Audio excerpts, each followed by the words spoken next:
তারিখে যে কাউন্টিং হবে লোকসভা ইলেকশনের, তার যে প্রস্তুতি পর্ব, এটা নিয়ে আমরা এখানে কৈলাসহর সাব ডিভিশনের আন্ডারে যে সমস্ত পলিটিক্যাল পার্টির যে রিপ্রেজেন্টেটিভ আছেন ওনাদের সাথে আমরা একটা মিটিং করেছি। ওনাদেরকে আমরা ব্রিফ করেছি যে 4 তারিখ কীভাবে কাউন্টিংটা হবে, কটার সময় এখানে যেতে হবে। আমরা বলেছি যে 6টার সময় এখানে সমস্ত পলিটিক্যাল পার্টির যে কাউন্টিং এজেন্ট থাকবেন ওনারা যাতে 6টার মধ্যে চলে আসেন, এবং যে কাউন্টিং ভেন্যু সেটা রামকৃষ্ণ RKIতে আমরা করেছি।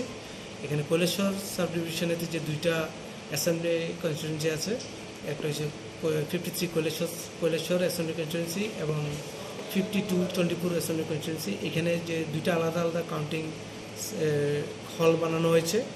এখানে কাউন্টিং সেন্টারগুলিতে প্রত্যেকটা কাউন্টিং সেন্টারে 12টা করে কাউন্টিং টেবিল থাকবে এবং একটা এয়ারোড টেবিল থাকবে। তো টোটাল প্রত্যেকটা সেন্টারেতে আমাদের কাউন্টিং হলেতে 13টা কাউন্টিং টেবিল থাকবে, ইনক্লুডিং এয়ারোড কাউন্টিং টেবিল।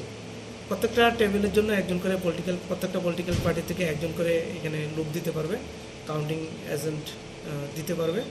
এবং কাউন্টিং ভেন্যুতে যাওয়ার আগে হাতঘড়ি, আংটি, বেল্ট, কলম এবং অন্যান্য যে সমস্ত জিনিস আছে, রিস্ট ওয়াচ, এগুলি সবগুলি খুলে রাখতে হবে।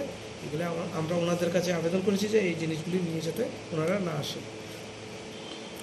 প্রতিটা মানে পার্টির তরফ থেকে কতজন কাউন্টিং এজেন্ট যেতে হবে? প্রত্যেকটা টেবিল আমি বললাম যে প্রত্যেকটা আমাদের কাউন্টিং হলেতে 13টা করে কাউন্টিং টেবিল থাকবে। তো প্রত্যেকটা টেবিলের জন্য একটি করে কাউন্টিং এজেন্ট দিতে হবে। তারা কি এক্সট্রা নিতে পারবে? এক্সট্রা আমরা বলেছি যে 2জন এক্সট্রা থাকবে, ওনারা ঢুকতে পারবেন না। কেউ যদি অসুস্থ হয়ে যান বা অন্য কোনো কারণবশত যদি কন্টিনিউ করতে না পারেন, ওনারা একজন বেরিয়ে গেলে আরেকজন ঢুকবেন।